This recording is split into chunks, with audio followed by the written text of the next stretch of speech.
আর্থিক সংকটে রাজ্যের সরকারি স্কুলগুলি, প্রাথমিক থেকে উচ্চ মাধ্যমিক মিলছে না স্কুলের বরাদ্দ টাকা। এপ্রিল মাসের টাকা মেলেনি নভেম্বরেও। নিজেদের ফান্ড থেকেই বিদ্যুৎ বিল মেটাচ্ছেন শিক্ষকরা। ফান্ডের টাকা না পাওয়ায় বন্ধ হতে পারে স্পোর্টসও। আমাদের সঙ্গে রয়েছেন আমাদের প্রতিনিধি মনোরঞ্জন। এই মুহূর্তে আমাদের সঙ্গে রয়েছেন বীরভূম থেকে মনোরঞ্জন। সব মিলিয়ে কি পরিস্থিতি, কেন শিক্ষকদের নিজেদের ফান্ড থেকে এই সমস্ত টাকা দিতে হচ্ছে?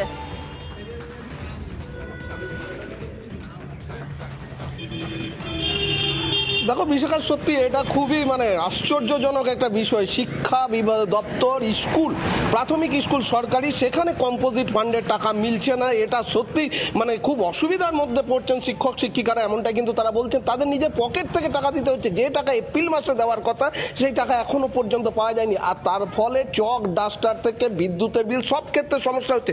আমার সাথে দুজন শিক্ষক রয়েছেন, আমি একদম উত্তমবাবু প্রথমে বলবো, কম্পোজিট ফান্ড, কম্পোজিট গ্রান্টের যে টাকা, সেই টাকা আপনারা এখনো পর্যন্ত পাননি না।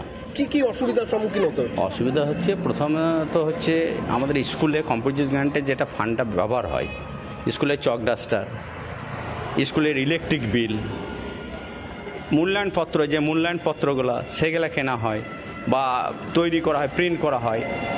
এবং সব থেকে বড় জিনিস অ্যানুয়াল স্পোর্টস, সেই স্পোর্টসটা 2024 হবে কিনা এখন সন্দেহ রয়েছে। কারণ কি, এই কালী পুজোর পরই স্পোর্টসে ছেলেরা নেমে পড়ে এবং প্রতিটি শিক্ষক শিক্ষিকা সে প্র্যাকটিস শুরু করায় এবং ডিসেম্বর নাগাদ স্পোর্টস হয়ে যায়। তা এই বছর এখনও পর্যন্ত টাকাই ঢুকলো না, অর্থাৎ স্পোর্টসটাও অনিশ্চিত, এটা বলে আমার মনে হচ্ছে। অতএব খুব তাড়াতাড়ি দরকার এই কম্পোজিট ফান্ডটা অতি তাড়াতাড়ি স্কুলে ঢোকা দরকার আছে। আপনিও শিক্ষকতা করছেন, এই কম্পোজিট ফান্ড কতটা গুরুত্ব রয়েছে স্কুলে? গুরুত্ব তো একমাত্র স্কুলের যদি কোনো কিছু মেরামতির দরকার হয়, স্কুলের মেরামতি দরকার হলে বা আপনার চক ডাস্টার কেনার ক্ষেত্রে এই সামনে আমাদের তৃতীয় পর্যায়ক্রমিক মূল্যায়ন রয়েছে, সেই প্রশ্নপত্র আমাদের হাত থেকে হয়তো কিনতে হবে। এছাড়া চক ডাস্টার তো কিনছে। এই ধরুন এপ্রিল মে মাস থেকে যে কম্পোজিট গ্রান্ট ঢোকেনি বলে আমাদের এখন স্কুলের কিছু মেরামতির কাজও রয়েছে, সেগুলো আমরা করতে পারছি না।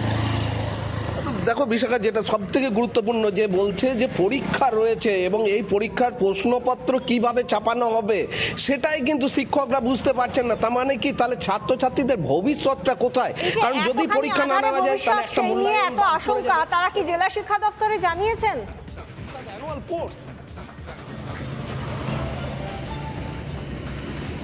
আমি আরো একবার বিশাখা উত্তমদার কাছে যাবো। উত্তমবাবু, আপনারা কি এটা জেলা শিক্ষা দপ্তরে জানিয়েছেন বা তারা জানেন এটা সম্পর্কে অবগত? জেলা শিক্ষা দপ্তর তো এই বিষয়টা পুরাটাই ওয়াকিবহাল আছেন এবং আমাদের কাছে যা খবর রয়েছে হয়তো এই মাসে হতে পারে, কিন্তু কোনো গ্যারেন্টি এখনো পর্যন্ত আমরা পাইনি বা এখনো টাকা ঢোকেনি। তাহলে ছাত্রছাত্রীদের ভবিষ্যৎ বলতে মূল্যায়ন, ধরুন আমরা শিক্ষকতা করি ছাত্রদের স্বার্থে, অতএব মূল্যায়ন আমাদের পকেট থেকে দিয়েও যেভাবে হোক ছাপিয়ে আমাদেরকে মূল্যায়নটা তো করাতে হবে, এটা তো বাস্তব। এই স্পোর্টসের ব্যাপারটা ভাবনার বিষয় যে কী করবো কী করবো না। কিন্তু কতদিন নিজেদের পকেট থেকে টাকা দিয়ে হবে?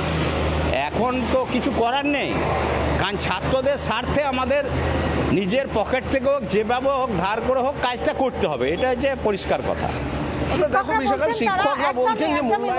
শিক্ষকরা বলছেন যে ছাত্রের স্বার্থে তারা নিজেদের পকেট থেকেও টাকা দিচ্ছেন। যতদিন না আসবে টাকা, সরকারি টাকা, ততদিন। একবার দুর্গাপুরের ছবিটাও দেখাবো, যেখানেও এই একই সমস্যা। বেশ কিছু স্কুলে এবং শত শত ছাত্রছাত্রী, তাদের এরপরে কি হতে চলেছে, স্কুলের পরিকাঠামো কি হবে তা নিয়ে একটা অনিশ্চয়তা তৈরি হয়েছে। আমাদের সঙ্গে রয়েছেন আমাদের প্রতিনিধি রমেন সরাসরি। রমেন আমাদের সঙ্গে রয়েছেন।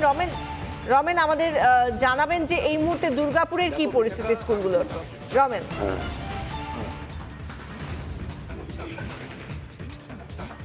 দেখো, আমি দাঁড়িয়ে আছি দুর্গাপুরের হেভি ইঞ্জিনিয়ারিং প্রাথমিক বিদ্যালয় ইউনিট নাম্বার 1-এ, এবং এই বিদ্যালয় যে অবস্থা, এখানকার যিনি প্রধান শিক্ষিকা তিনি স্কুলকে বাঁচাতে নিজের গ্যাটের কড়ি খরচা করেছেন প্রায় 80,000 টাকার উপর বেশি, এবং কিন্তু এখনো পর্যন্ত তিনি স্কুলের মোটামুটি যেটা করার তিনি করে যাচ্ছেন। এবং এই যে কম্পোজিট গ্রান্ট, সেই কম্পোজিট গ্রান্ট হচ্ছে সর্বশিক্ষা মিশনের এই টাকা। কেন্দ্র দেয় 60%, রাজ্য দেয় 40%, এবং রাজ্যে প্রায় 49,000 প্রাথমিক বিদ্যালয় এবং প্রায় 13 থেকে 14,000 জুনিয়র হাই এবং হাই স্কুল, এবং এই এতগুলো স্কুল কম্পোজিট ফান্ড গ্রান্ট না পাওয়াতে কার্যত সমস্যার মুখে। এবং শিক্ষাবর্ষের প্রায় কেটে গেছে 11 মাস, এবং অর্থবর্ষের 8 মাস এখনো পর্যন্ত সেই টাকা না আসায় অনিশ্চিত ভবিষ্যতের মুখে রাজ্যের প্রায় 49,000 প্রাথমিক বিদ্যালয় দিদিমণিরা নিজেদের পকেট থেকে খরচা করে মোটামুটি স্কুলটা এখন চালিয়ে নিয়ে যাচ্ছেন। সেটা কতদিন সম্ভব? আমার সঙ্গে আছেন এই হেভি ইঞ্জিনিয়ারিং প্রাথমিক বিদ্যালয়ের প্রধান শিক্ষিকা সুজাতা সাহা। তিনি প্রচুর টাকা খরচা করেছেন। এখন তিনি আশঙ্কা করছেন যে আগামী দিন হয়তো এই স্কুল চালিয়ে যাওয়া তার পক্ষে সম্ভব হবে না। আমি স্কুলের চিত্রটা দেখাতে পারবো। এই কম্পোজিট ফান্ডের টাকায় স্কুলের চক ডাস্টার থেকে আরম্ভ করে মেরামতির কাজ, পরিষ্কার পরিচ্ছন্ন করা, নানা রকম এই টাকা থেকে ইলেকট্রিক বিল, সবচেয়ে বড় কথা ইলেকট্রিক বিল এই টাকা থেকে। এবং দেখো স্কুলে আমি একটু দেখাতে বলবো এই ফান্ডের অভাবে কিভাবে স্কুলগুলো দিনের পর দিন ছাদ ভেঙে পড়ছে, কোনো রিপেয়ারিং করতে পারছে না। বাচ্চাদের স্কুল, তারা এখানে বসে ক্লাস করে এবং একটা বড়সড় বিপদের আশঙ্কা সবসময় থেকে যাচ্ছে। আমার সঙ্গে আছেন প্রধান শিক্ষিকা সুজাতা সাহা। ম্যাডাম, আপনি তো নিজের পকেট থেকে খরচা করে তিনি চালিয়ে যাচ্ছেন, কত টাকা এখনো পর্যন্ত খরচা করেছেন? দেখুন, আমি এখনো পর্যন্ত 80,000 টাকা মতন খরচা আমার হয়ে গেছে। জানি না পরবর্তীকালে আর কত খরচা করতে হবে, তবে আমি বাচ্চাদের মুখ দেখে বাচ্চাদের জন্য আমি এই টাকাটা খরচা করে যাচ্ছি। পরবর্তীকালে জানি না আর কতদিন আমি এইভাবে টানতে পারবো।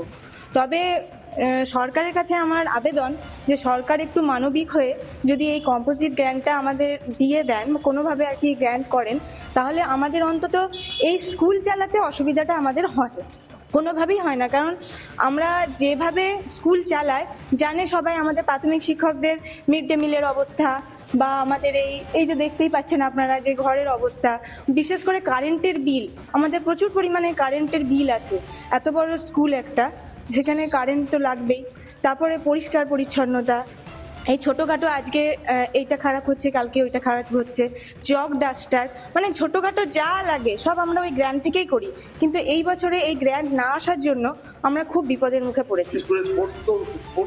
আপনার স্পোর্টস এখনো হয়নি, স্পোর্টস ওটা জানুয়ারি মাসে হয়। আর স্পোর্টসের জন্য খরচাটাও আমাদেরকে বেয়ার করতে হয় কিছুটা হলো। এইভাবে কতদিন টানবেন? এইভাবে কতদিন টানবো মানে আমি যতক্ষণ পারবো, আমি তাই জন্য আমি বারবার সরকারের কাছে আবেদন করছি একটু মানবিক হয়ে যদি এই দিকটা একটু বিচার করে আমাদের একটুখানি গ্র্যান্ট করে দেন, তাহলে আমরা অন্তত এই অনিশ্চয়তার মুখে পড়ি না। এই আর্থিক অনটনের কথা কাকে কাকে জানিয়েছেন? আর্থিক অনটনের কথা এখানে শুধু আমি প্রধান শিক্ষিকা এই স্কুলের, আমার মতন এরকম হাজার হাজার প্রধান শিক্ষিকা আছেন যারা খুবই আর কি এই সমস্যার মধ্যেই আছেন, শুধু আমি একা নয়। তো এটা সবাই জানে এবং ওপরে আমরা জানিয়েওছি। আমাদের তো স্কুলের অবস্থা খুবই খারাপ, অন্যান্য স্কুলের অবস্থা হয়তো অতটা খারাপ না হতেও পারে, কিন্তু আমাদের স্কুল আপনারা দেখতেই পাচ্ছেন খুবই অবস্থা খারাপ।